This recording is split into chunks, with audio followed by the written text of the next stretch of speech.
자, 우선 그럼 첫 번째로 보육의 의미에 대해서 알아보고자 합니다. 보육이란 어떤 의미를 가지고 있는지 그 정의에 대해서 알아볼 것입니다.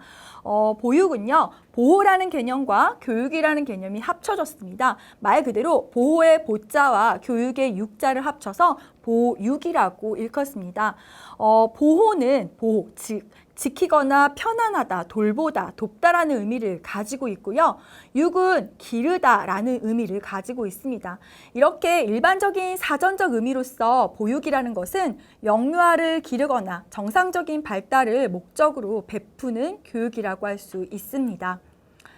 자, 보육이란 개념은요, 이렇게 시대 상황에 따라서 사회가 발전하면서 생활 수준의 향상과 더불어서 조금씩 변화되어 왔습니다. 자, 그렇다면 보육과 관련된 전반적인 발달사에 대해서 알아보겠습니다. 우선 18세기 산업혁명부터 20세기 세계대전 그 사이에 보육의 개념은 어떠한지 알아볼까요? 보육이라는 것은 이렇게 18세기부터 20세기까지는요, 주로 타가 사업의 개념으로 시작되었습니다. 다시 말하면 일하는 여성이나 혹은 가정에서 다양한 이유로 질병이나 빈곤, 이런 가난과 같은 사정 등으로 인해서 영유아를 양육하기 힘든 경우에 이들을 지원하기 위한 타가의 목적으로 시작된 게 바로 보육입니다. 자, 그 뒤로 1991년도 이후에 영유아보육법이라는 것이 제정되었습니다. 이 영유아보육법 이후에는 타가의 개념이 보호와 교육의 개념을 합하여서 이 보육의 기능을 통합하게 되었습니다. 즉, 보호와 교육을 통합하여 보육으로 명명하기 시작한 것이 1991년도 영유아보육법 제정 이유가 되겠습니다. 현행 영유아보육법 관련해서는 2017년도 기준을 설명해 드리겠습니다. 영유아보육법에서의 보육의 개념은 다음과 같습니다. 영유아란 만 6세 미만의 취약전 아동을 의미하고요.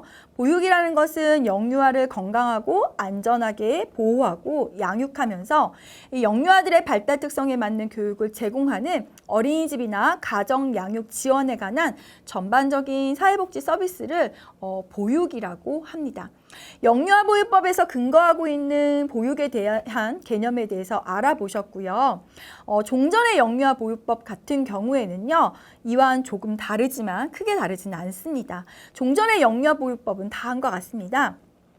보호자가 근로나 질병 같은 다양한 사정으로 인해서 보호가 어려운 영유아를 심신의 보호나 건전한 교육을 통해서 건강한 사회 구성원으로 육성하고 보호자의 경제, 사회적인 활동을 원활하게 하기 위해서 가정복지 증진에 기여함을 목적으로 하고 있습니다. 다시 말하면 종전의 영유아보육법에서는 가정의 복지, 즉 사회복지 차원의 보육을 주로 목적으로 하였다면 최근의 영유아보육은 이전과는 좀 더 확장되고 포괄적인 개념으로 변화했다는 걸 알 수 있습니다.